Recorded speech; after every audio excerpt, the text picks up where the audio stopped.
I am not smarter than anybody else or richer than anybody else. I just move faster than anybody else. And by the time they've even pondered an idea, I've made a move, made 3 mistakes, and found a better way. Just start. This is the stuff that I learned on Wall Street that I didn't realize is like why the people on Wall Street are so much richer than us. It's because they understand how money actually works. And we were never taught this stuff. She's become a partner at a private equity firm, and she's the founder of Contrarian Thinking and Unconventional Acquisitions. Ladies and gentlemen, Codie Sanchez. Guys, give it up one more time for Codie Sanchez. There is nothing wrong with being an employee. Being an employee is amazing. It means that you do not carry all the risks. So if you're a personality type that doesn't like risk, you shouldn't be a business owner. I don't think you're gonna want the call on a Friday night when you're gonna run out of cash. If you don't have enough money right now, that's actually not your problem. You don't have enough knowledge about money and how to get it. And as soon as you fix that issue, then this whole new world opens up to you. Of all the millionaires you know, how many of them do you think are actually happy and fulfilled human beings? I think that Hey guys, Louis here, and I'm so excited for what you're about to experience with Codie Sanchez. She talks about the 3 biggest skills to earn more money in this episode. I took all these different notes. She also says that your reputation is your biggest blocker to money, and she talks about how to increase the value of your reputation. I thought that was very interesting. She also talked about how money is everywhere, and most people don't believe money is everywhere. They feel like it's limited. So I'm excited for you to dive into this interview. Make sure to comment, like, and subscribe on this channel. And also get ready for an amazing interview with Codie Sanchez. Welcome back, everyone, to the School of Greatness. Very excited about our guest. We have the inspiring Codie Sanchez back in the house. Excited you're here. And here's the thing that I think a lot of people want to hear from you today. We're about to start a brand new year. 2025 is coming. And most people said 2024 is my year to make money. And yet most people weren't able to do that. They are confused around, their losses from the crypto market. Some maybe made a lot, but a lot lost a lot. Others tried Airbnb businesses and then started selling those off because they realized it's a lot of work. Some people tried the stock market and maybe they made money, maybe they lost money. Some people thought about buying a small business. They realize it takes 100 hours a week of all their time and they don't actually care about that business. It's not their passion. So what do we do in 2025 moving forward around money? What are the things that you've seen over the last year and where people can start to really build wealth in 2025 and beyond? Yeah. Well, first of all, my richest mentor once told me a line that I go back to again and again, which is that your bank account is a direct reflection of how fast you move. And that was kind of painful for me to hear that first go round. The faster you move, the more money you make, because that meant that my bank account was in my control. And at that time, when I heard that, I didn't like that very much. It felt like, I hadn't been given opportunities and all these different reasons. And so if you're going to move on anything, what I would say is move as fast as possible. And it's fascinating because you've met with many billionaires now doing this podcast. I've met with many of them in buying businesses, building businesses, et cetera. And if there's one thing they all have in common, it's the same idea of speed. So, when I was talking to Bill Perkins the other day, him and I have done a bunch of deals together, he said the same thing. He's like, I am not smarter than anybody else or richer than anybody else. I just move faster than anybody else. And by the time they've even pondered an idea, I've made a move, made 3 mistakes, and found a better way.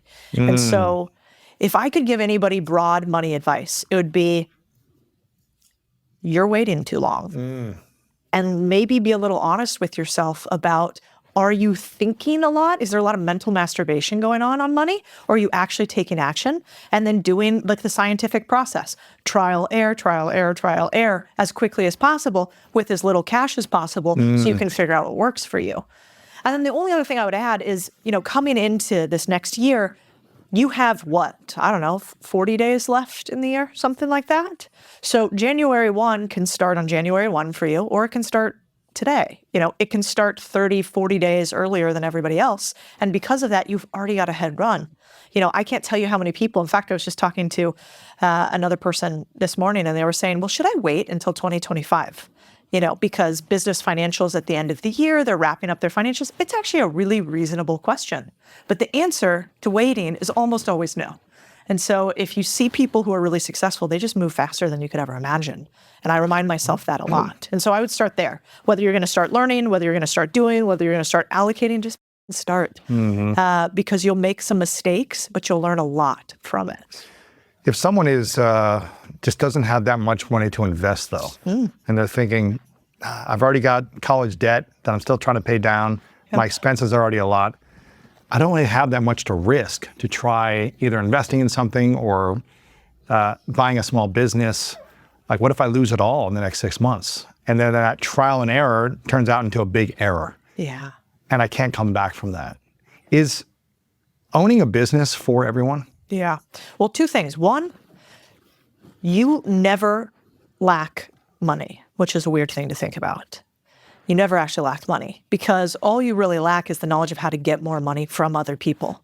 And if you look at it right now, where are we sitting today? We are sitting at record high levels of what's called sideline institutional capital. We have more money sitting on the sidelines, sitting in cash, not invested, than we almost ever have. Really? We've got record levels of cash. Just in the bank, just like in savings or what?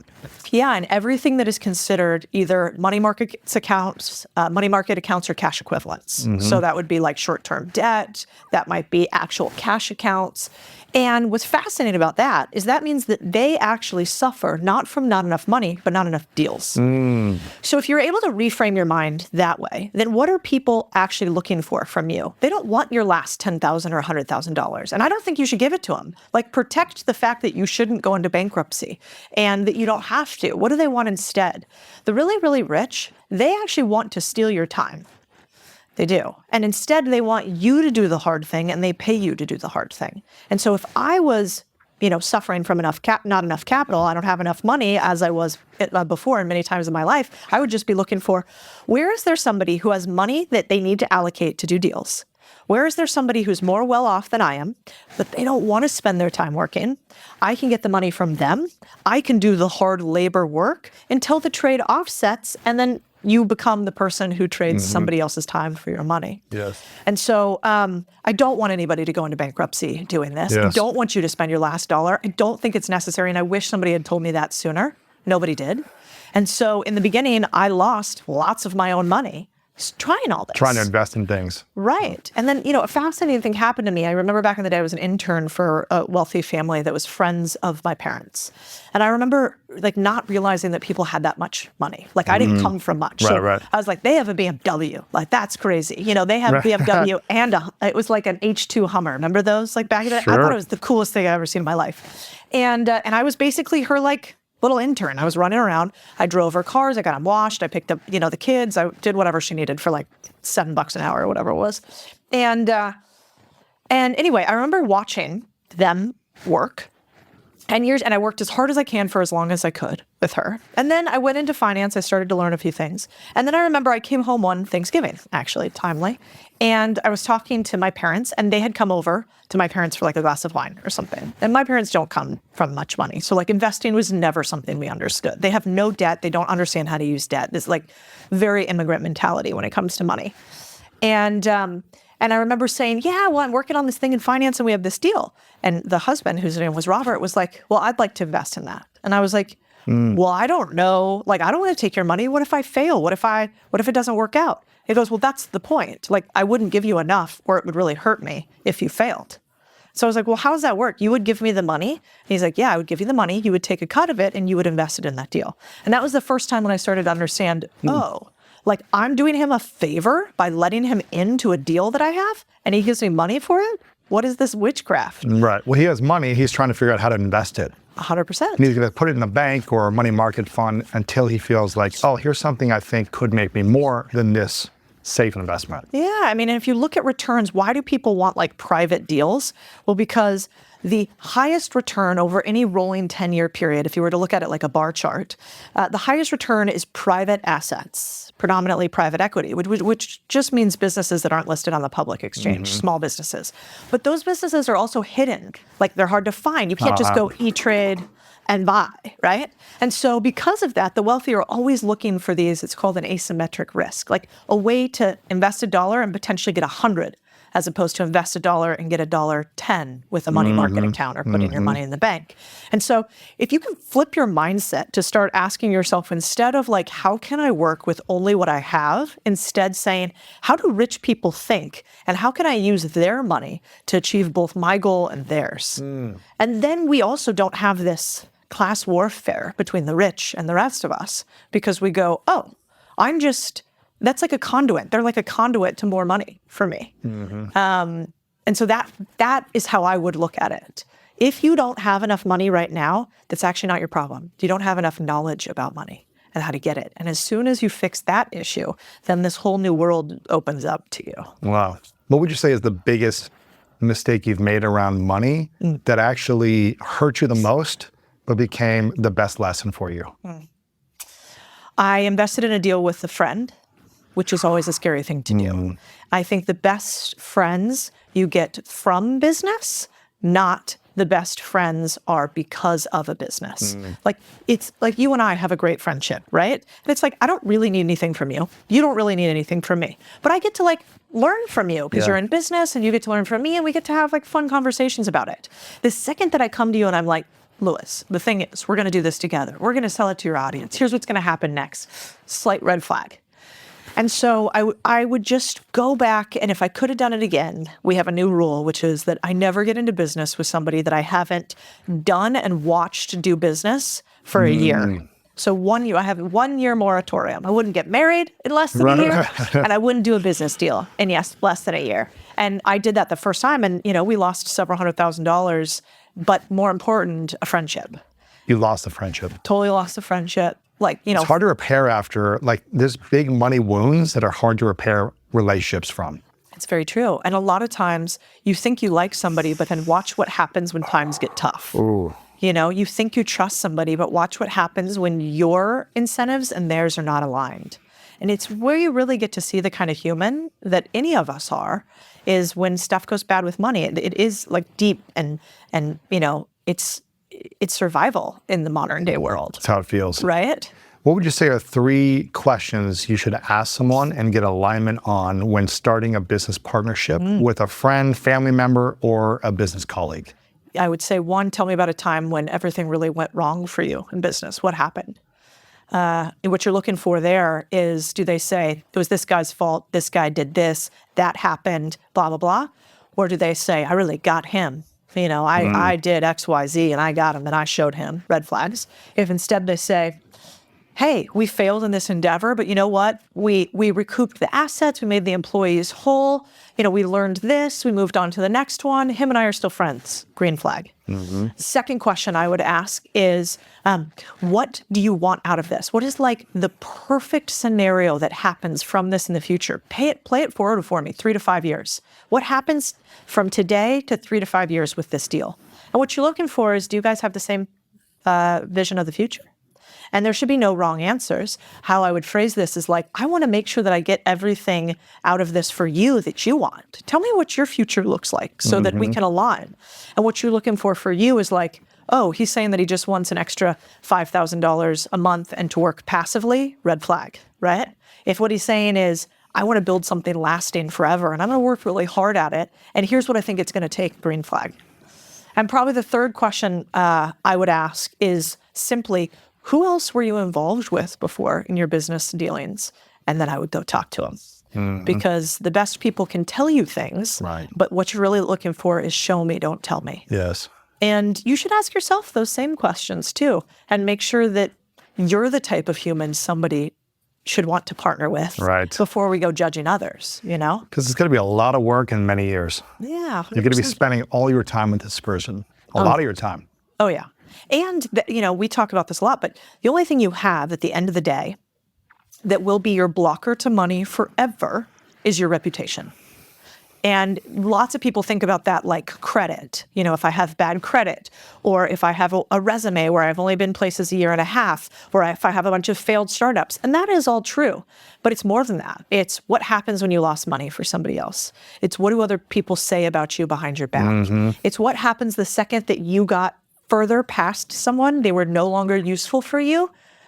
what did you do with that person? What do you treat the guy like that's in the valet line that, asks you a question but can be of no use for you? And that reputation protection, I think, is so important. For people that just feel overwhelmed around money, what would you say then are the 3 biggest skills to earn more money? Yeah. Well, I think if you want to earn more money, the right question is exactly what you said, which is, what skills do you have today that are worth more to somebody else than they are to you? Because the first way you're going to earn money is you're going to be an employee. By and large, most people start out having their skills get compensated by somebody else's vision. That needs that skill set. 100%. So you want to figure out, how can I just increase my skill set? And so that might be some of the easiest things to increase your skill set for is you want to be a profit center, not a cost center. So what does that look like? I want to know with my skills that I can easiest and fastest as possible track. For me doing X, I make the company Y. For me providing this service, the client, I can charge the client Y. And so in the beginning, some of those that are really easy are like sales, incredibly important skill set, always. Marketing, incredibly important skill set.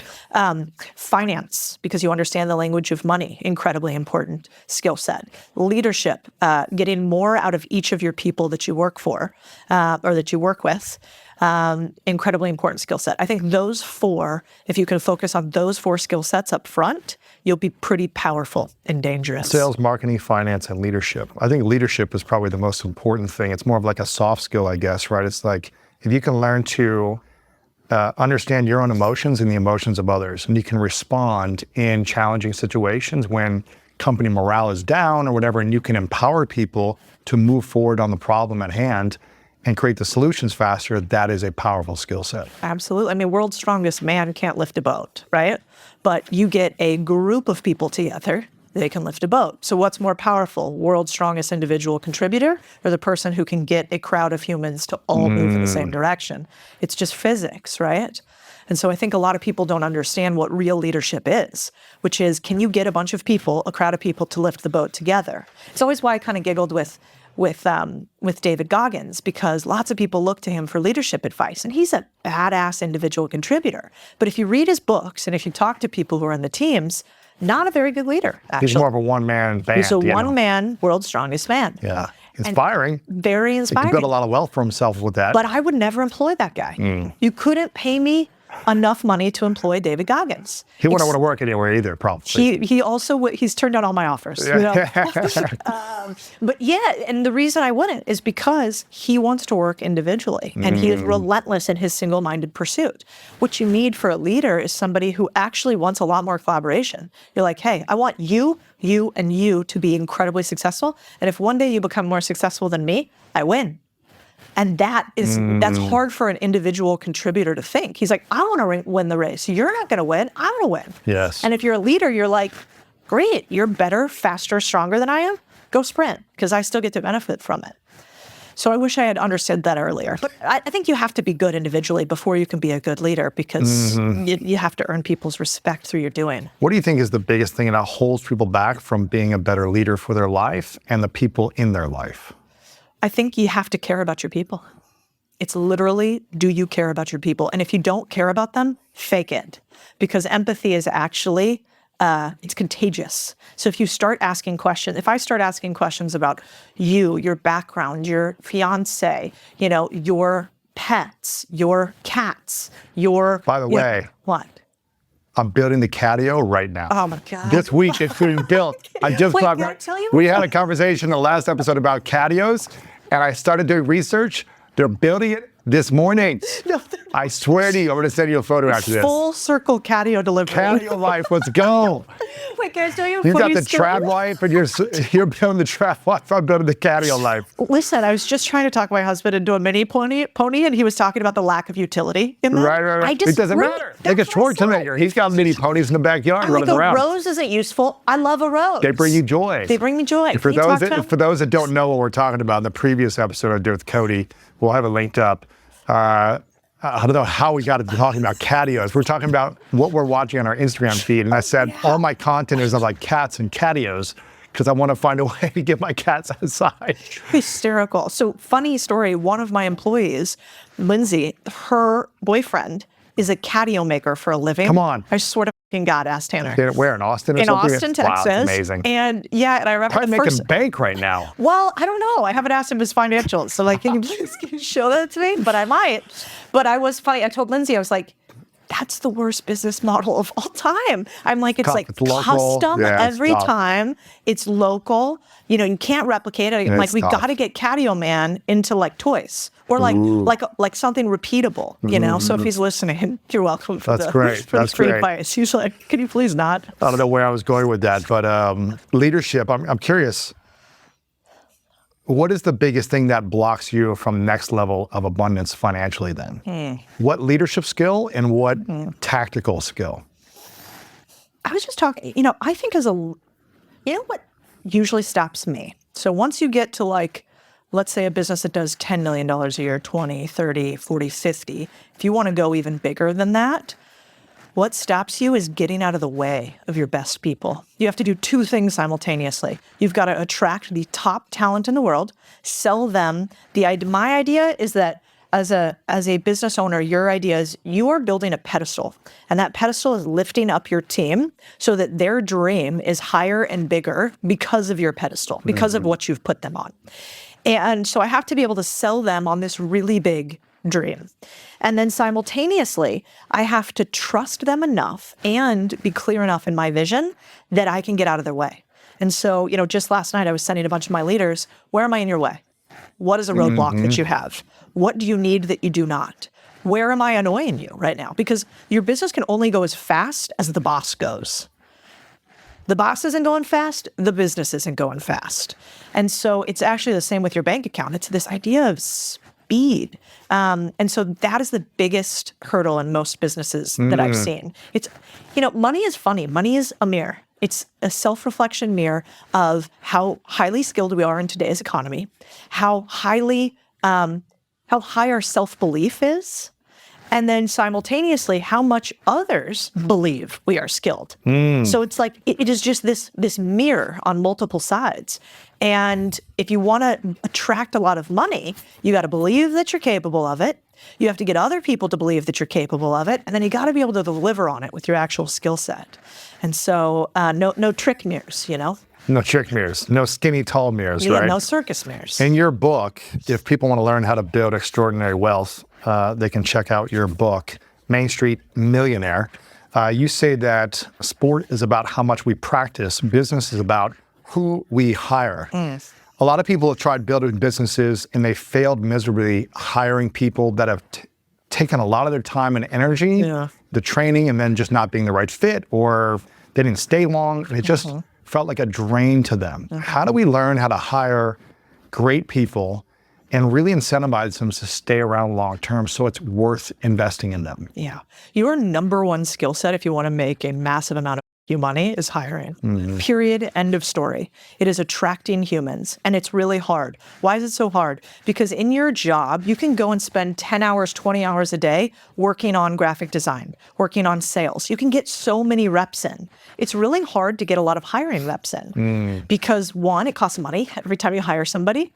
Two, it's hard to find talent. So even to get enough interviews to see if you're good at them or not. Takes a lot of time. Three, the feedback loop's really long, right? So like the first 30, 60, 90 days, people are ramping up. You're like, I don't even know if they're good or if he's just new. And so hiring is really hard for those specific reasons. Not enough inputs, not enough practice, not a fast enough feedback loop. And so if I was to want to get really good at growing in business, I would obsess a lot more on hiring. The other thing that's really good about obsessing on hiring is you can also then tell how to get hired a lot more easily and make more money. And so if I could obsess with what type of person is the best hire that I have, what are their characteristics that they have? What are their skill sets that they have? Why would I be willing to pay them this much or not pay them this much? And once I have that broken down, I'm like, oh, wait a second. So this person's worth $250,000 a year. This person's worth $50,000 a year. What's the difference in their skill set?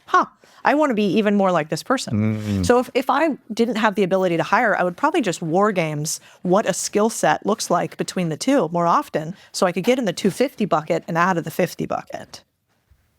You said money is a mirror, skills plus self-beliefs plus others believing in your skills and your ability to deliver. When you look in the mirror, what do you see in terms of your self-belief? Well, I believe that money is everywhere. I think it's literally just floating all around us. And it was funny because I did a podcast with Diary of a CEO, and I remember like a lot of the comments were like, "It's not this easy. Like you can't." And I realized, one, there's cultural differences. So Americans, we're wildly optimistic. We're a little brash. We're a little loud. We really believe in ourselves and innovation. Brits, less optimistic, quieter, not so loud about their accomplishments. So there's some cultural differences. Neither one is really good or bad, but one is better for making more money, which is why even Mississippi has a higher average income than most of the, we'll call it, counties in the U.S. in Britain. Even Mississippi, one of our poorer states. And I think a large part of the reason is because we are relentless, loud, brash, and optimistic as Americans. Those are really good characteristics for attracting money. So I, one, believe money is all around. I think I can get it whenever I need it. My husband has an incredible line, which is, he says, there's 100% ROI on fun. So he's like, I always spend on fun. And he said, it's just money, we'll make more of it. And so if you believe that, then I think money is easier to get. And simultaneously, if you believe that, then when you're going out and talking to people, you're just coming at it with this like massive amount of abundance. The problem is that's really hard to do. Like when you're in debt, when you're scared about what's going to happen next. I mean, I remember back in the day, I had multiple times, like even last year, we had like one business where the CEO reached out to me last minute. He's like, hey, we're having a couple issues in the business. I'm like, okay, cool. Man, what's going on? He's like, yeah, we're about 8 weeks from running out of cash. I'm like, your sales cycle is 12 weeks. You're out of money right now. We're out of money. What are we going to do?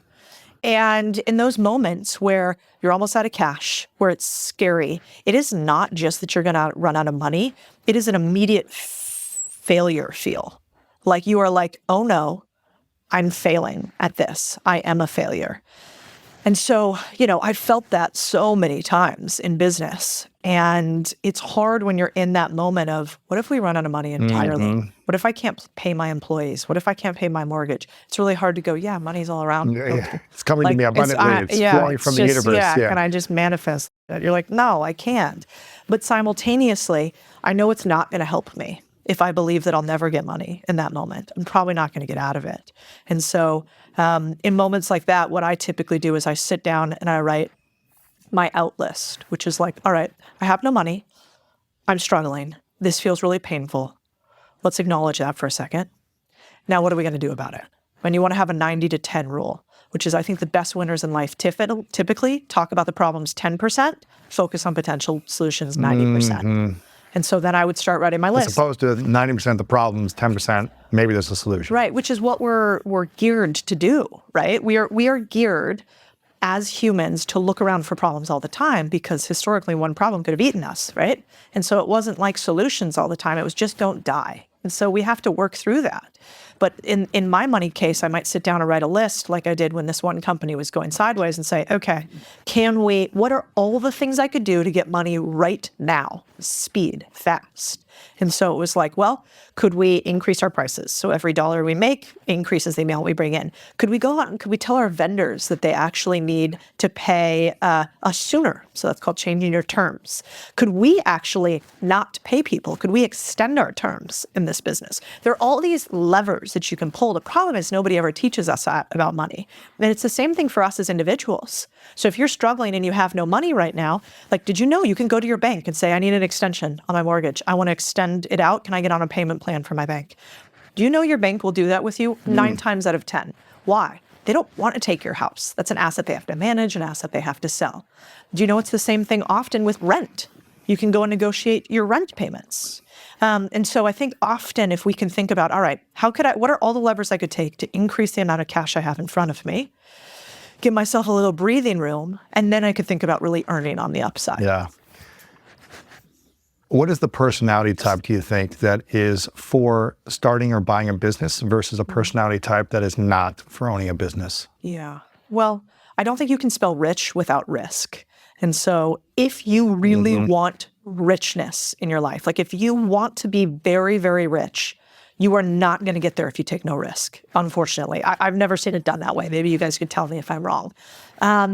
So, and if you want to get rich, here's the stats.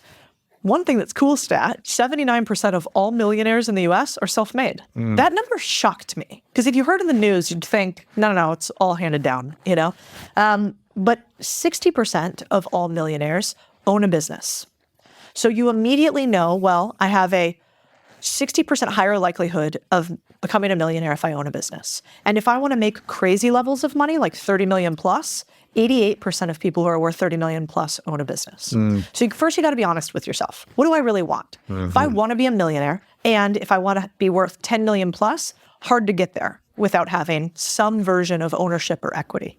Now, And taking risk and working your butt off nonstop. 100%. Like I giggled because another YouTube video did a video of me and it was like, make millions, it's easy, no work. That's the title. Passive. God. I was like, I'm pretty sure I've never said that in my life. How many hours do you think you work a week? Oh, a lot. I mean, when I was in finance, I was working 70, 80 hours a week. I remember one of my colleagues, Eduardo, we were walking back from we were in New York at the time, and we were walking back from work one day, super late at night, and he just passed out in the middle of the road. And I was like, holy hell, Eduardo, are you okay? What's going on? And he was exhausted. It was like passing out from exhaustion. So From working 80-hour weeks for years, probably. yeah, and he was young. So analyst program, I was only there for like 2 years. He would have been about the same, but just that compounding plus, it's a work hard, play hard environment. And that was as an employee job. It was an You're an employee. 100%. But you were making a lot of money as an employee, but that was what it took to put in the time, to have a skill set at the right business, to be able to deliver results, to get that type of income. Yeah. It took you 78 hours a week. Yeah, for sure. And I mean, So you can't do it with like 40 hours a week, just kind of casually showing up and expect like multiple six figures. I don't think so. Do you know any business that's paying someone to just do the bare minimum? No, unless you are the capital. That's where you start. So Unless you have the money. Unless you got the money. Then I have many businesses that I do no work for now. Right. But that's because I did risk. Invested. I put money down. And you can lose it all. And I could lose it all. And the only way you get around that is you work really hard as an employee for somebody else and you get a percentage of the company, which is something that we do for our employees. And I think really important. But you got to become valuable enough to do it. How valuable do you need to be? How much do you need to be earning for that business, like bringing in for that business? Well, there's two ways that you can actually get equity in businesses that we learned in private equity that I think are useful for people. The first way is you can ask to buy in. So you can say, hey, I don't have a lot of cash, but we're going to do this deal over here. Could I put $10,000 into this business deal? Hey, you're going to do this partnership. Could I buy into the partnership for 10K? And we're not taught how to do that as normal people. And we should think that way. Because what is that telling me? That's like, hey, you're willing to put a little risk on the table. And also, you're not trying to sell me that you should get XYZ entitlement. You're saying, let me put some skin in the game. That's the worst. Right. So that's how most private equity guys make their first dollars, is they're just allowed to put some skin in the game, which is great. And then the second way is you become so valuable that the business can't see itself operating without you. And this is typically how startups do. So it's like, hey, you're so valuable, you're going to do the first stage of XYZ of the company. Because of that, we're going to give you a percentage. And every single year, you'll get a little bit more of that percentage over 3 to 5 years. So 2 ways to get a percentage of a deal. Yeah. And we teach one in the book called partial acquisitions. And so basically, if right now you're working, let's say somebody's working for you or me, right? And if you're working for a company right now today and you love what you do and you want to stay there, but you want to get some income on the side, you have a skill set, you're a photographer, I don't know, you're a videographer, then what could you do? You could go to other companies that need your skill set and you could say, hey, if I can increase the revenue of your business, if I could decrease the costs of your business, or I could decrease your pain of the business, could I get a percentage of the business? And you could do that both for distributing equity, that's where you cash flow, or regular equity. This is what I'm teaching a lot more people to do, because there's a stair-step way to buy a business. Maybe you're not ready to go all in. We'll learn how to get a small percentage instead. Yeah. Yeah. So if you're not a personality type that doesn't like risk, you shouldn't be a business owner. Not outright. Not outright. I don't think you're going to want the call on a Friday night when you're going to run out of cash. How many hours do you put in a week on average as a business owner versus when you're an employee? Well, I like work, so I just worked a lot both times. I think, I was probably working from 7 until 7 or 8 or 9. As an employee. As an employee. And now as an owner. I'm probably working from 7 until 6 as an owner, but a little bit on the weekends. And maybe when I was an employee, I wasn't working on the weekends. Right. And, I think when you're an owner, your schedule kind of looks more, I think, when your name's on the door, it's easier to work more hours. Like, let's be honest. It's just easier. Yeah, it's yours. It's yours. Yeah. And so, but when you're the owner, it's also easier when you set the hours to work more of them. And so, for me, I got no problem taking, 4 weeks off and going to Europe. And I'm checking on stuff every day a little bit, but they're mainly running the business. When I was an employee, that wasn't an option. But when I did go on vacation as an employee, wasn't checking. I was like, good luck, bye. So it really depends on how you want to run your life, too. But I think the one thing that I do want to impress upon people is like, there is nothing wrong with being an employee. Being an employee is amazing. It means that you do not carry all the risk. And you can actually become massively wealthy as an employee if you understand how to become so valuable that you get a piece of multiple gains. Like, for instance, right now we're hiring a president for one of our companies, and he's from a huge company. So do we have a right, like, it's not really reasonable that he would come and do this for one of my companies, given what he's done in the past. And you couldn't pay him the salary where he's making in a big company. Maybe 1/5 of that. And so why would he come work for me? Because I'm like, listen, you could go work for this one company and have one shot at goal. If that company wins, you're going to win big. But the founders got to sell at the right time. You guys got to hit these huge milestones. The investors got to get paid. You've got one bet. Or with me, you can come into this company and you can take an equity bet on this company, but also a bunch of these other little bites. And so that's why I think private equity is so interesting and why people stay as private equity employees for decades. I mean, I have a friend, let's call him Frank, who's probably one of the richest guys I know. And he has been an employee in a private equity firm for like 30 years. He's like dating celebrities, has a plane. He's an employee, but he gets little bites at the apple. And so I'm trying to really explain this to my employees. And less risk. No risk. Yeah, the only risk is getting fired. Right. And that you have to work a lot. But he's not managing payroll. He's not having to hire and fire people necessarily, or maybe that's his job, but he's not dealing with having to bring in all the money constantly to keep the business running. Right. Well, and let's talk about the truth of the matter here is that 90% of startups fail in a 10-year period. Most startups fail in the first 3 to 4 years, and in those first 3 to 4 years, you make $0. In fact, you spend on average $30,000 to $50,000 a year attempting to make money. Oh man! And then, when you eventually do make money in year 3 or 4, the average entrepreneur pays themselves anywhere from $40,000 to $60,000 a year in salary. So you go 5 years making no money, essentially. Exactly. Working more hours than as an employee. Right. And what's the benefit then if you spend a half a decade of your life, where most likely you're going to fail? I think that is the question we have to ask ourselves. It doesn't seem exciting now. No, that's why I get excited about boring businesses, because what are the 2 reasons that most businesses fail? Well, 60% of businesses fail because they don't have product market fit, which means like, I had an idea. I wanted to sell these graphic mugs. These graphic mugs are amazing. I asked all my buddies, you gonna buy one, Louis? Like, yeah, of course, great idea. You should go be your own CEO of your company. Everyone thinks it's the best idea ever. Then You're gonna sell millions. Right, then you go and create the company, and all of a sudden, Louis is a little cheap. Nobody's buying my mugs, right? So the market didn't actually want what you were selling. And then the second reason most businesses fail, which is about 20% of the reason, is lack of cash flow. So you have this big idea, nobody wants it, you run out of cash before you get to figure it out. And so I think we've been sold a total lie about business creation and startups, which is that employment sucks, and also we should go start a business instead. And what often happens, and I hire a lot of these people, is they go start their business. They're like, oh my God, this is worse than employment, and I'm not making any money. And so if you're going to play the odds, if you're going to go gamble, you can play the slots and know that you have the worst odds out there playing the slots.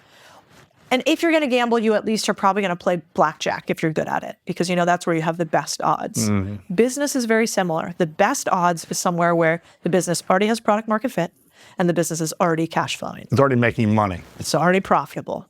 And it's been doing it for years. And so that's why I'm obsessed with this idea of boring businesses and buying them, because statistically, it has less risk and it has more ability for you to earn over time. It's not no risk, but it is less risk than a startup. And nobody talks about that. What are the main reason people are selling their profitable businesses then? If a business has been profitable for 5 or 10 years and it's so hard to be successful, why sell the business? There is a huge gap in education between asset value in business owners and ability to sell your assets. Think about it this way. If you owned a house anywhere in the country and that house was too small for you and it was still livable, it's still a house, maybe it's not the nicest house, it's not really what you want, you would never just go, let's just light that fire and like walk away, right? That would be crazy. You'd be like, okay, well, let's sell it for whatever it's worth, or let's put a renter in there, or let's do something with that asset. We think about a house like an asset. In the US, we do not think about our businesses as assets. We do not think about our business lines and divisions as assets. And so what do we do instead? We just walk away from the house that somebody else could live in. And so, there was who was I talking to? It was Sean Rad, founder of Tinder.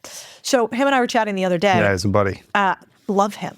I got him connected to, he's lost a lot of weight in the last year because I got him set up with my trainers. No way. Yeah, so he's been, just transforming his health. He's been doing great. Oh, good. I didn't tell, I'll have to tell him that we're buddies. Yeah. So he was funny because I was explaining this to him and he's like, it's interesting because I went into a, oh God, I might mess this up slightly, but let's say that he went into like an old book binding shop. And in this book binding shop in LA, he looked over to the left and there were like these racks and racks and racks of books. And he was like, these are some cool vintage books. And so he was going through them and he was like, hey, I want to buy a couple of these from you. And she's like, no, don't buy them. You could just take them. And he's like, no, I want to pay you for them. Right. What's the deal with these? Why do you have thousands of books here? And she's like, oh, well, my husband had a bookstore and he died or they got divorced. And so we shut down the bookstore. So what are all of those books? Those are assets. And if they had been thinking about their business as a house, what would she have done? She would have done an appraisal, had somebody come out, look at what the books are worth. She might have had somebody come and look at what the lease was worth for the business. She might have sold the whole business or done an asset sale. And so Sean ended up buying a bunch of one-off books, and then he was laughing. He's like, God, I felt bad because I went and checked them later, and I'm like, totally underpaid for these things. Wow. Because they were worth something. And so people sell their business because they don't understand the value of the business and they don't think it's sellable.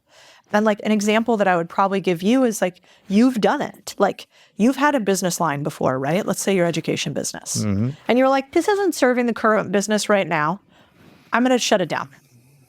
Reasonable. You're like, I'm the face, it's not set up to sell. You haven't prepped a business that you created to be a business you could sell. Right. Because most business owners do not know how to do that. And so you shut it down because you're like, well, reputational risk, all of these things.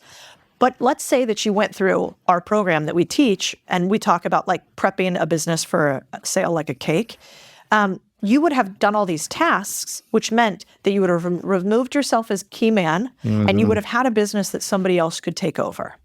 And the benefit there is somebody else gets to steal your 10,000 hours and you don't have to close a 10-year asset build. Sure. That you have. I did that with my first business, and the person that took it over, it was kind of like all my online courses before I launched School of Greatness. And the person that took it over ran it to the ground.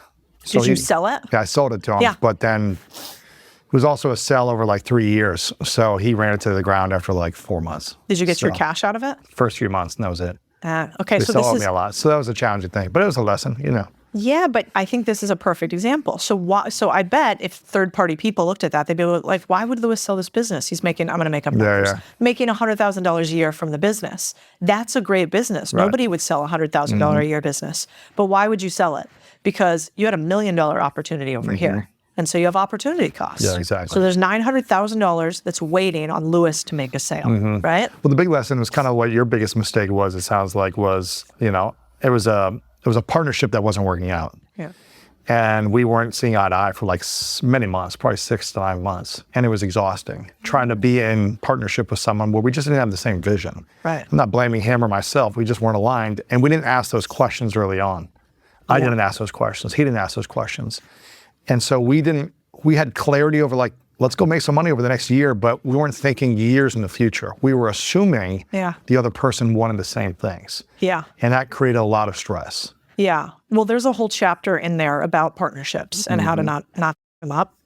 It's not perfect, but I have like 12 key lessons about partnerships that are really important in selling it. But I bet, did you do that sale with seller financing? Was that like largely, hey, a over 3 percentage of years. future profits? Yeah. So he sounds like he actually got a pretty good deal out of you. He got a great deal. Yeah, because he was able to talk you into his vision of the future. Because I knew he couldn't pay me up front. Right. He wasn't able to do it. And he was like, I'm going to use this money to do the marketing and the ad spend. And then he just ran it to the ground. And you probably didn't do a real deal process to have multiple people come in and potentially vet your business. Yeah, exactly. But why and would I was you? also just like exhausted. It's like a lot of people are exhausted running their business for years. Well, they might sell it on the cheap because they just want to get out. That's exactly right. That's the 7 Ds, which is, death, divorce, distress. I always forget this. You move. It's death, divorce, distress. You move locations. You have disagreement. So that would be like a business partnership. You have debt. Yeah, that's not the exact one, but we could use that one because I fill it in since I'm forgetting it. And somebody on the internet will tell me what the 7th is. Sure. But for most small business owners, they're in the pain cave when they're looking to sell. In this case, largely retirees, because 60% of all small businesses are owned by people 65 plus in the U.S., which is wild. So a lot of them just want to retire. And they've been running it for 10, 20, 30 years, maybe, some of these businesses. Right. But a lot of these business owners, too, just have the same thing you have, which is opportunity costs. Like, I'm running this landscaping business, but this roofing business is really taking off. Exactly. So I think that's a beautiful story to share because a lot of people don't think it happens. Yeah. It happens all around us. And it can be exhausting. Yeah. And that's, not to be opportunistic, but that could be the time where you could swoop in and find a business that is distressed, that's struggling, or a partnership is falling apart and they need to sell. Yeah. It's one of the 7/3.5 Ds. There you go. Exactly. I thought you were going to say like duck, dive, dodge, from like dodgeball. Well, we were laughing earlier because in the book, you come up with all these acronyms to try to simplify things. And then I forget to put acronyms. Like, what are the 26 steps to building wealth? Okay, God. step by step. Yeah, exactly. Yeah, that's why you need SOPs to business too. Exactly. You do have a chapter or a section in the book that talks about how to 10x your profits in year 1. So when someone's launching a business or looking to buy a business, can they actually 10x their profits in their first year? Yes, 1,000%. However, do not buy a business based on that expectation. So I say you buy businesses based on realities and profits, not dreams and potential. Kind of like getting into a relationship too. Right, exactly. Don't expect a lot of change. But you can model it. You can do a financial forward-looking model on it. So, for instance, in our businesses, you buy a business based on the profits in the business. So if the business is doing 100K, typically that means you're going to buy the business for anywhere from 100K to 500K. 1 to 5x is the profit multiple. But what's interesting about these small businesses is a lot of these businesses are so under-optimized. And we have lots of ways we talk about this. But in this instance, this was a laundromat that we owned. And basically, it shows how you could use 7 different types of acquisitions in order to grow the business, plus some things like price increases. But, for instance, you might have a laundromat, and then you might buy a second laundromat. So you have economies of scale. Plus, you could use the equity of one laundromat to acquire the other laundromat. You could add additional revenue lines, right? So you could add gumball machines and soap dispensers. You could buy the real estate of where the laundromat's sitting and then thus get the rental income from your laundromat plus everybody else in there. You could also do some vertical integration. So you could be thinking, well, what's my biggest cost? Soap? Could I white label a soap brand? And then could I sell that? And so there are all these ways that you can think about using acquisitions to grow your business. And I think acquisitions are the hack to fast growth. Like, I have never heard of a billion-dollar company that has acquired 0 things. I don't think it exists. Really? No, they're at least acqui-hiring talent. They're acqui-hiring competitions, or competitors, different product lines. But if you want to go fast, you buy 100 clients at a time as organically acquire 1 at a time. Even Facebook, like Instagram, perfect example. Yeah, WhatsApp, perfect example. The big boys play in the game of acquisitions. And they got a lot of cash to spend on that. What was that, $5 billion or something? Yeah, but if you think about it, what's interesting is they use cash because for them, cash is their cheapest asset. It's speed. Yeah, well, it's speed and it's cheap. What should they have done? If the WhatsApp guys are really smart and the Instagram guys are really smart, they would have asked for a lot more equity in Facebook.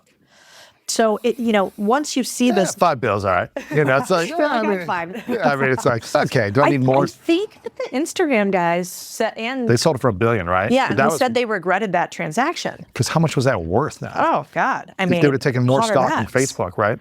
Yeah, 100x. So I think that again goes back to this. To me, it feels like kind of like you open I don't know, Pan's Labyrinth or Pandora's box. Like once you look inside, you're like, oh, wait a second. We were taught for so long that money is hard to get, that it's impossible, that it's not around us.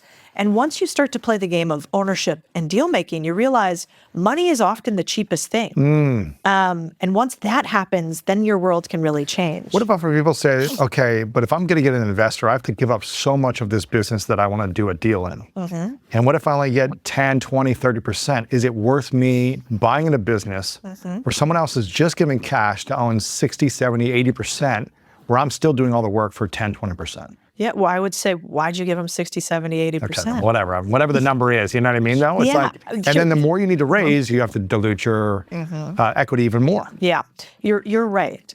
I have friends that started a business. I won't say who they are.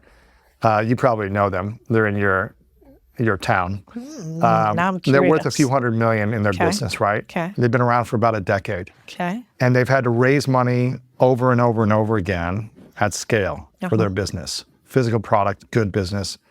They're in tons of retailers. But they only have like a few percent each now because they've just had to keep raising to be able to scale it.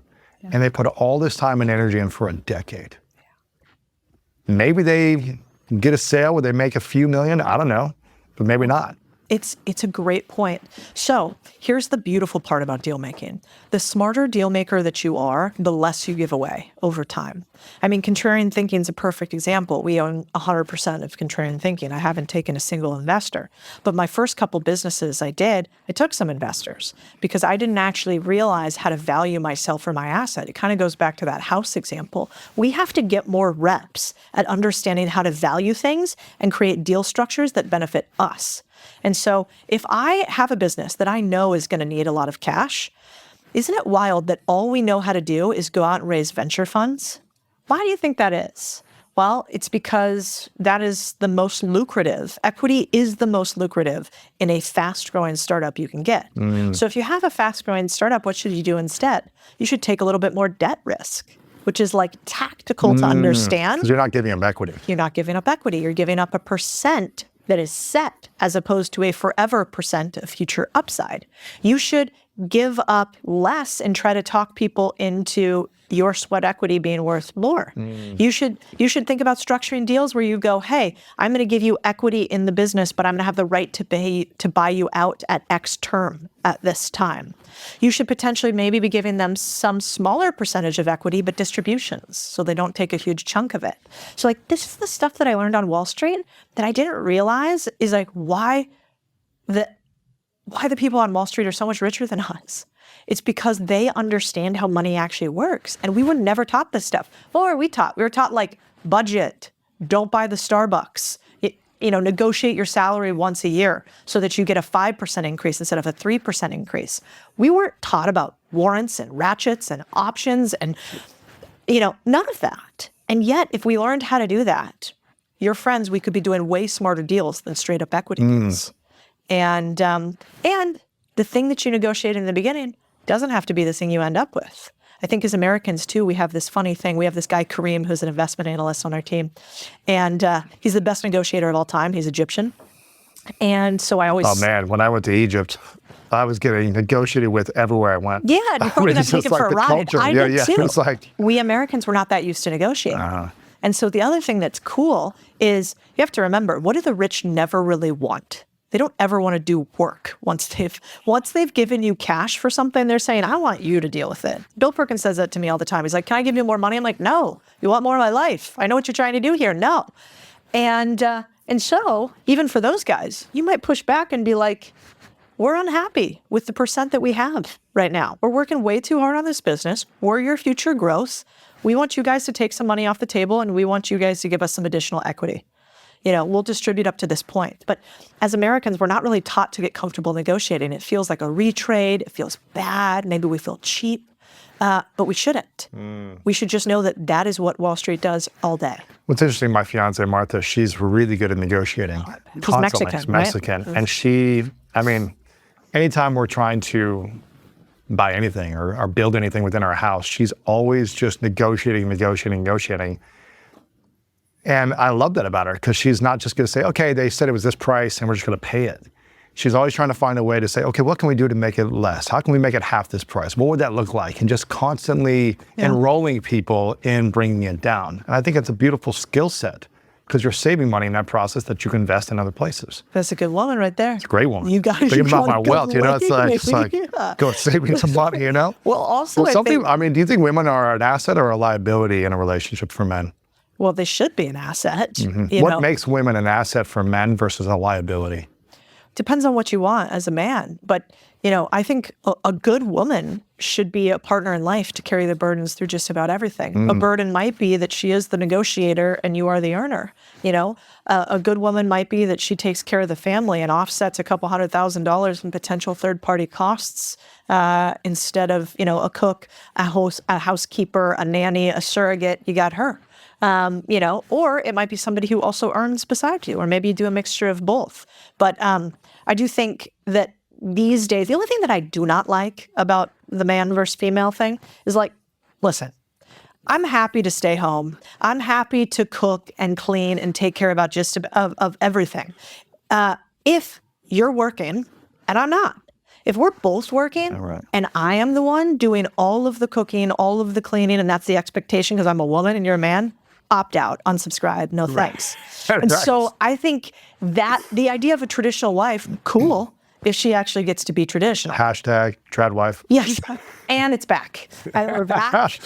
But that's the only part that I get upset about gender norms. My husband and he loves cooking. I like stuff clean. We both run the business together. But don't tell me that because I'm a woman, I got to do all this extra stuff just because of it. If we're both getting up early, grinding and working, I don't like that. What would you say if a man is very entrepreneurial, risk taker, he's trying to build wealth for his life, he gets in a relationship with a woman, they get engaged, they get married. What are the 3 qualities he should be looking for in order to feel like she's really to help contribute to the long-term wealth versus take away from it? Maybe what are the soft skills of those qualities? I love what Jeff Bezos said, which is, if I was in a third world prison, I know my wife would help get me out. You need to ride or die. You want that person to be so aligned and so crazy that you could trust her. If you were I murdered somebody, where's the body? That's what we're looking for. Because this is your partner for life. It's going to be the mother of your children. She better be able to get done.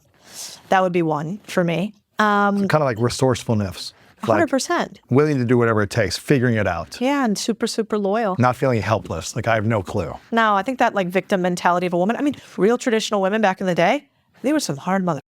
Oh, yeah. So I think you can still be in your flowery dresses and hanging out in sunflower field, but feel like that woman's got your back. And then the second thing is, I do think, I've seen it happen with my very wealthy guy friends, let's say, and they bring somebody on board into their relationship, and that wealth ain't doing so hot in a moment. And that woman's gone. And I can sense him a mile away. I see it up front. Really? Oh my gosh. The women leave. Yeah, 100%. So sad. Is it? Or did you choose a woman that you knew wasn't loyal, wasn't there for you, wasn't going to be there for you, just wanted your stuff? And, we all fall in love and have made mistakes, and I've certainly done that. But, I think that loyalty plus resourcefulness is so important, because that's what you're going to pass on to your kids, too, if that's important to you. 100%. Of all the millionaires how many of them do you think are actually happy and fulfilled human beings? I think money kills misery a lot more than it helps happiness. It is a miserable existence to be on the poverty line, not able to figure things out, not able to take care of your family. We're seeing deaths of despair all around this country, from fentanyl usage, from antidepressants, divorce rates, lack of people having sex and getting married. And so I think money helps a lot with decreasing our misery level. When it comes to happiness, though, the funny thing about money is it's an amplifier to me. You become a lot more of whoever you were. So if you're a nasty, gnarly, unhappy human without money, you're probably going to be a nasty, gnarly, unhappy human with money. You're just going to be able to affect the world a little bit more. In a negative way. In a negative way. And I think that's why, like, a lot of people have a hole inside of them, and then they go and fill it with money. And that's why I think, the Bible says that the root of all evil is the desire for money, not that money is the root of all evil. A very important word change there. And so if you desire money above all else and you try to fill your black hole inside of you with money, I don't think that makes you happy. If you love producing, helping people, changing the world, laboring, that and the byproduct of that is money, then I think you're a lot happier.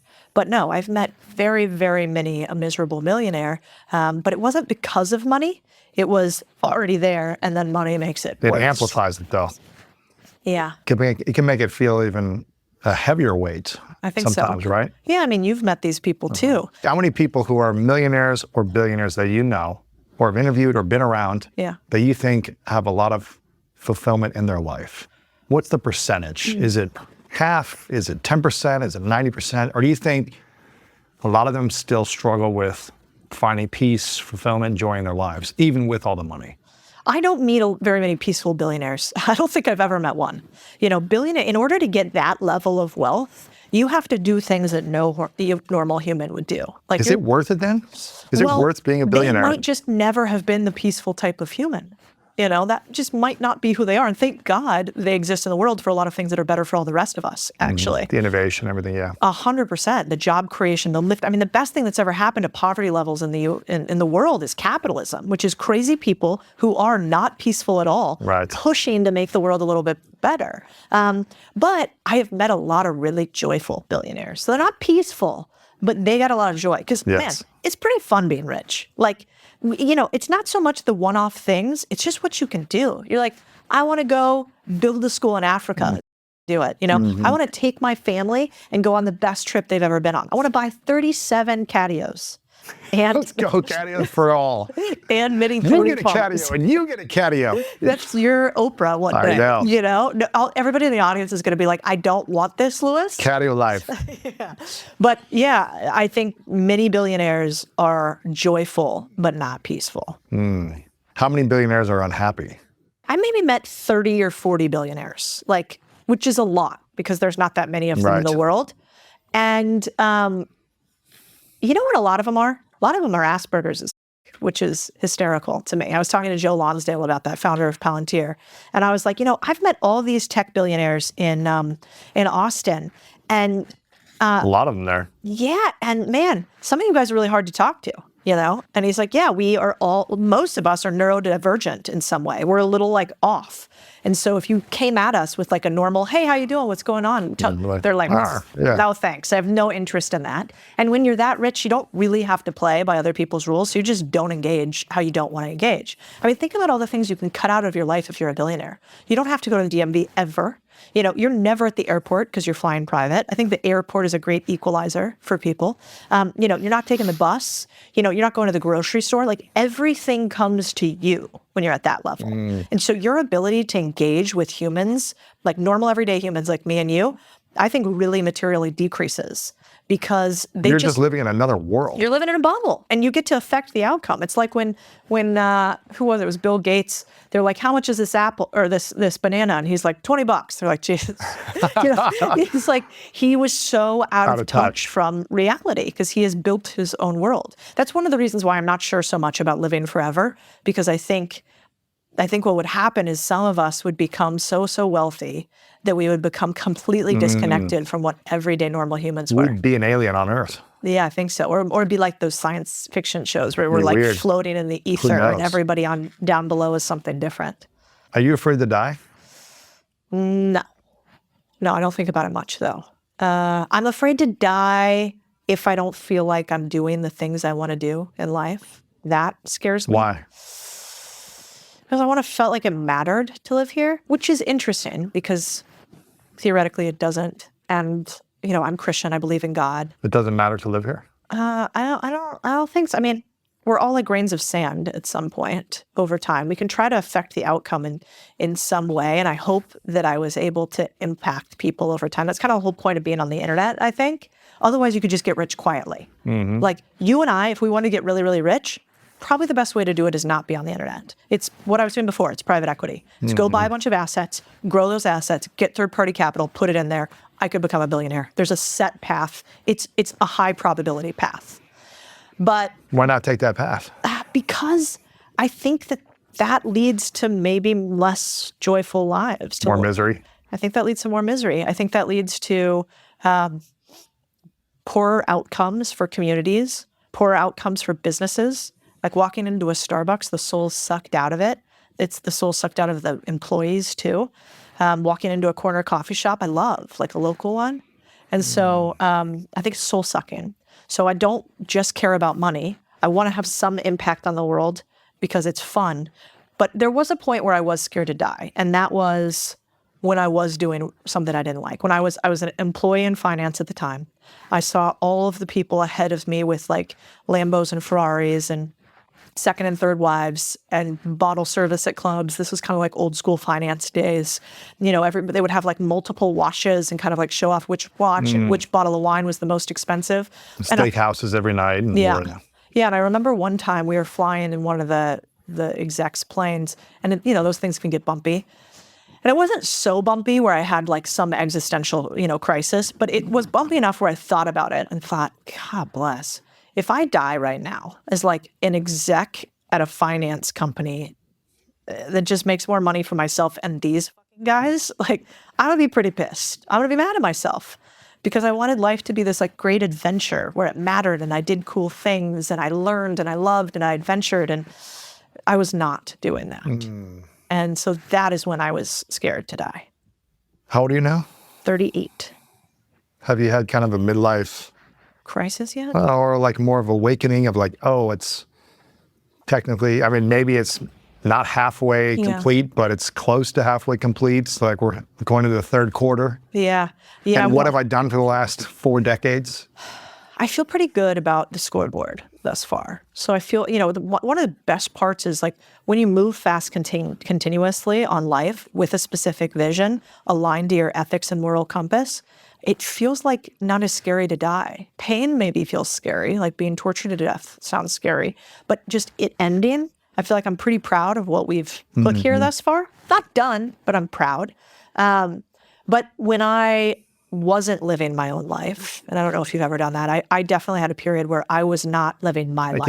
Yeah, I was a truck driver for 3 months. Oh, yeah. 6 hours a day, driving in the cornfields back and forth from Columbus to Cincinnati every day. Interesting. I didn't know that. Plus, you're big. Yeah. It's like you don't have enough This was room like there. free, like Bluetooth, and it was like you had a CD player, and it was like there's only so much you could do, and I couldn't call anyone and do anything like that. So it was just like just driving through the cornfields on the highway, flat, no scenery, driving truck auto parts in the back, and just transferring it over, getting the other parts, and bringing it back. Napa.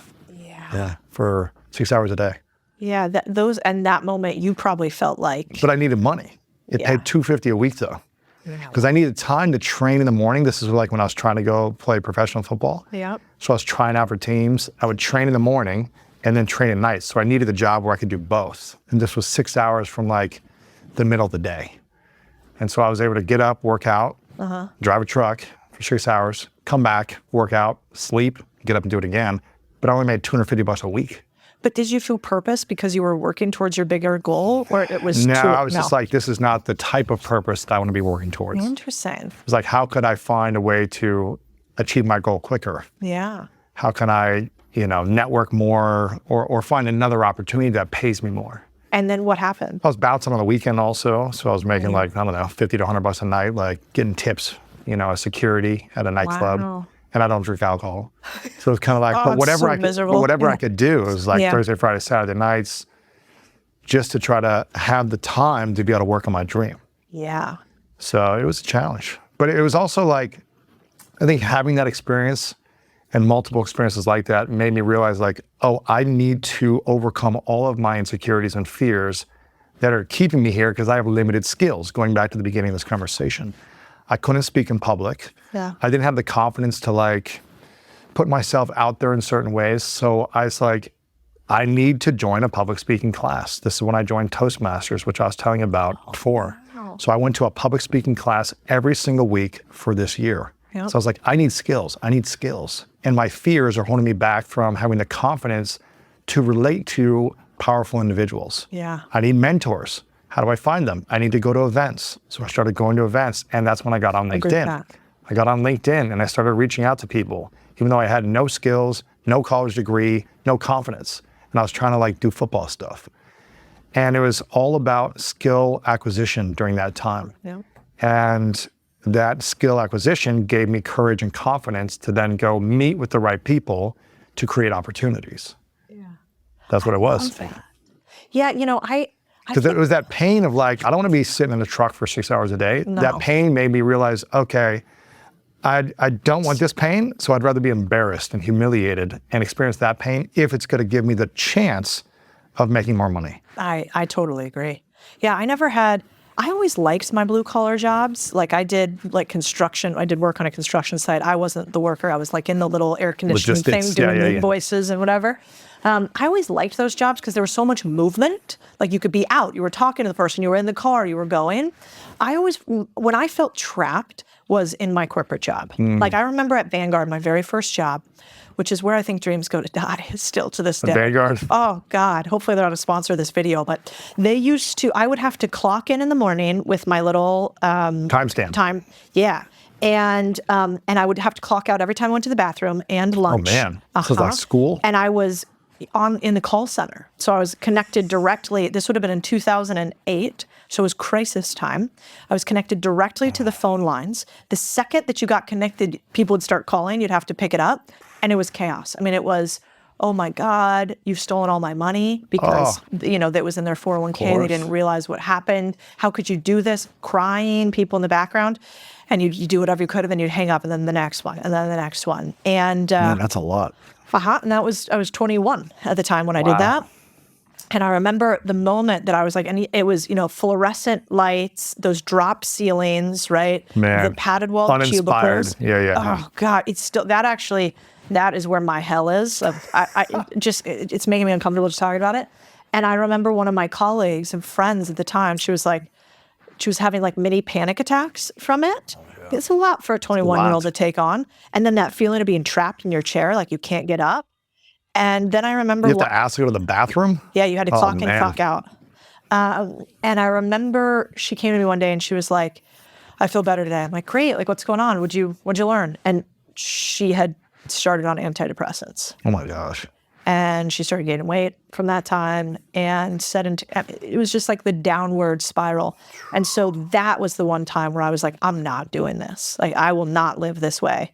And so I started doing the same thing that you did. How can I acquire skills? How can I network? How can I become more valuable to other people? How can I work more on this miserable thing so I never have to do it again? And that was when I was like, nobody will ever be able to tell me again that I have to do a miserable job that I hate and that I have to clock in and clock out without purpose. Yeah. Because, I think you can handle a lot of, that was a 40-hour work week at Vanguard. That was a 40-hour clock in, clock out, no work home with you work week. That No was one calling it. you at home. No responsibility, no boss pushing you. Just do kind your of job this and leave. Yeah. that's it. And then I went to Goldman where they were like on you and you're in early and where are you and you failed and we're firing these people, and I loved it. Because I was like, they're making me better. They're I'm pushing me to learning grow. something every day.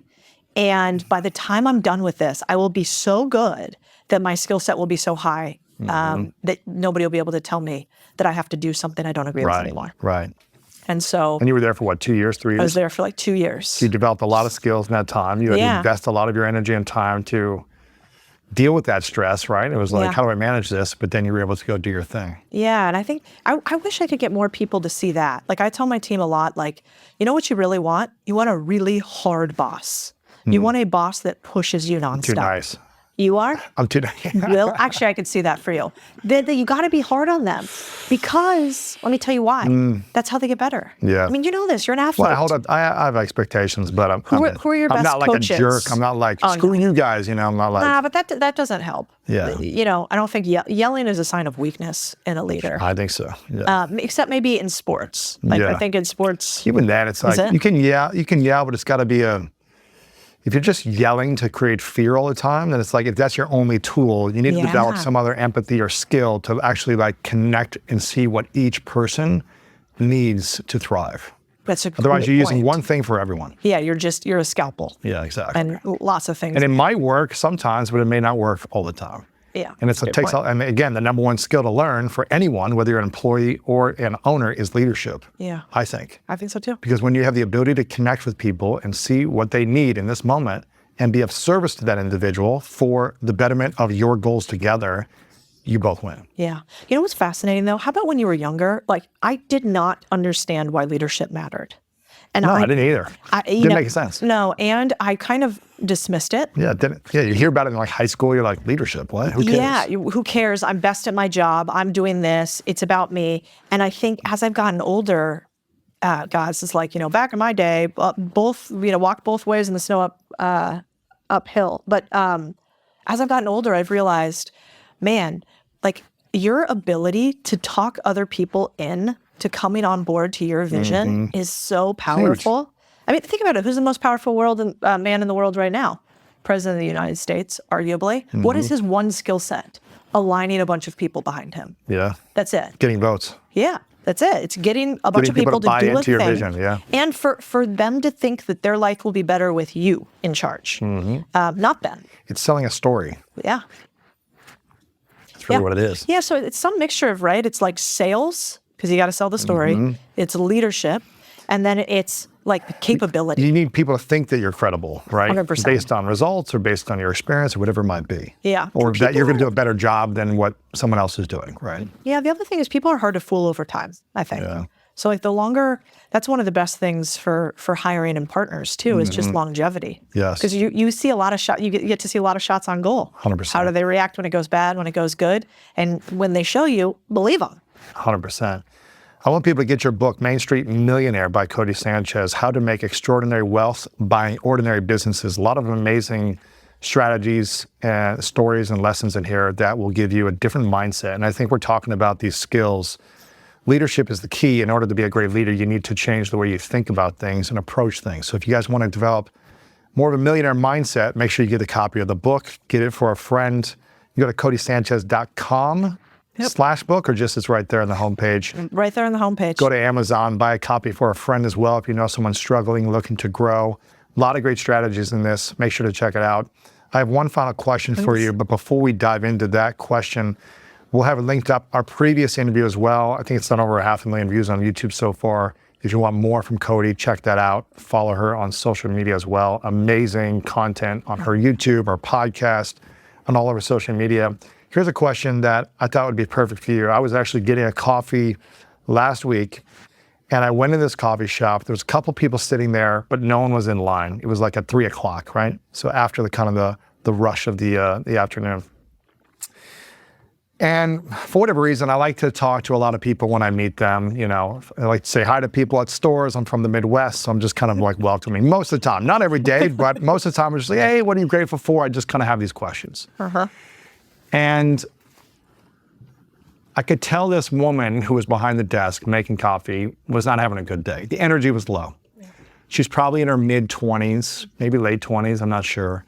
Her name was Phoenix. I don't know her last name, and I won't say where she was working. But I was just asking her a few questions. I was like, what's going on? And she goes, I'm just tired. I'm not enjoying the job. The pay isn't that good. Things aren't going in my favor in life. Like, there's a lot of stress, and it feels hard to get out of it. For someone like Phoenix, who's listening or watching right now, who is just at a job they're not enjoying, they're not making the money they want, and they don't feel like things are going their way, what's one thing they could do to start shifting their energy and start seeing the world differently so they can have more of a positive experience rather than a soul-sucking experience? So good. go make something a little bit better at the job you have right now. Like step number one, if that coffee shop isn't giving you what you want out of it, you're not making enough money, you don't love what you're doing, how can you actually give more to the business, which sounds counterintuitive. But I would come up with every single day, what's a little bit more that you can be doing? Can you be going around and seeing if anybody wants some additional orders? Try to take note how much the business is making each time that you're on shift, and then how much it makes after you start making these changes. Create a little list of the things you did to affect your will on the world. Show that, hey, you actually know how a business works and you want it to grow. Small little changes. Maybe you go outside, you're starting to say hi, you hand out a little coffee sample to people. Think like an owner. Have an ownership mindset. Because when you have an ownership mindset, that transfers to ownership eventually. Then the second that you do that, I want you to go to the owner of the business. And I want you to tell them, just a little brief, hey, here's the stuff I've been doing at the business. No ask. I've been doing this little list of things. It seems to be working. Here's some of the experiments I've been trying. First of all, they're going to be f***ing shocked. Nobody's going to ever have done something like that to them. You are already now the 1%. Second step, you do it for a few more weeks. At the end of a few weeks, you go, hey, I've been doing these extra things. I'd love to make some additional money here. Is that possible? Can you show me like what a career progression looks like here for me to move to the next step, for me to make additional money? Here's the thing. If they say, nothing, this is Starbucks, we don't hire this way, you're stuck here, then that's a bad company and you need to start looking elsewhere. And you need to, as you're looking for your next thing, not just have a resume, but have some case studies. Here's what I did in my last business that they didn't ask me to do. Here's how I realized that I could provide positive value. I can promise you one thing only. The capability is so rare and desire is even more rare. And so if you can show those two things in the world, you will go from having an owner's mindset to an owner one day. Hashtag Catio Life. There we go. Codie Sanchez. Make sure you guys check out the books. Follow for more. Appreciate it, Codie. Thanks. Thanks for having me. Your frequency, my energy is what I frequently see, you know? And I was excited. My boys came in here. I wanted them to meet you because you're one of those people where I'm like, Lewis is such a good and positive, like you need to feel that energy. So I'm never surprised when I meet somebody that's successful, that's positive, because of course they are. Because look at the way they